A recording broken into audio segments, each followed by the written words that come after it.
We know from the media that many a time, two different labels are given to the same individual for the same activity. For example, more than 60 years back, there were many Indians who were fighting for the freedom of the country. These people, by the British government, they were called as terrorists. But we common Indians, we call these people as freedom fighters, as patriots. Same people, same activity, but two different labels. If you agree with the view of the British government that they had the right to rule over India, then you have to call these people as terrorists. But if you agree with the view of the common Indians that Britishers came to India to do business, they have no right to rule over us, then you have to call these people as patriots, you have to call these people as freedom fighters. Same people, same activity, but two different labels. And I very often attend the media, and while having interaction with the Indian press, I asked them a question, that do you consider Bhagat Singh as a terrorist? So he said, no. I said, why?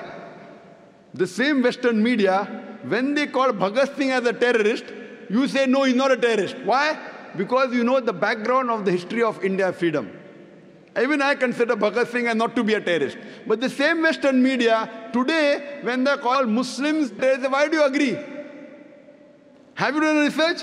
They start to laugh.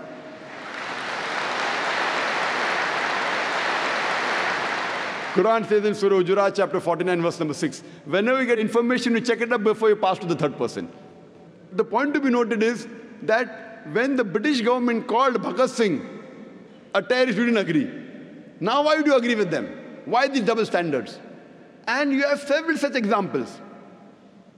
When we read the history of the American Revolution, in 1775, during the American Revolution, George Washington, he was called as the terrorist number one by the British government when the Britishers were ruling America.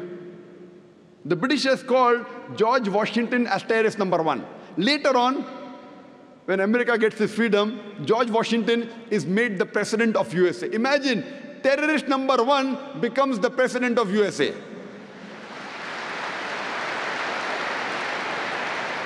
And he happens to be the godfather of all the presidents to come, including George Bush. And you find several such examples, several. You have the example of Nelson Mandela. Nelson Mandela, several decades earlier, when South Africa was ruled by the white apartheid government, Nelson Mandela was arrested and was imprisoned in Robben Islands for more than 25 years. By the white apartheid government, Nelson Mandela was called as terrorist number one. Later on, when South Africa gets its freedom and the white apartheid government is removed, Nelson Mandela is given freedom and he gets the Nobel Prize for Peace. Imagine terrorist number one of the world gets the Nobel Prize for Peace. Not that he was bad and he became good. For the same activity for what he was called a terrorist, 30 years later, he gets the Nobel Prize for the same activity, Nobel Prize for Peace. So we realize whoever is in power, whatever label that person gives, that gets stuck on to that person. This is media. Media is very powerful. According to me, it is the most important weapon today. It can convert black into white, day into night, hero into a villain, villain into a hero. This is media.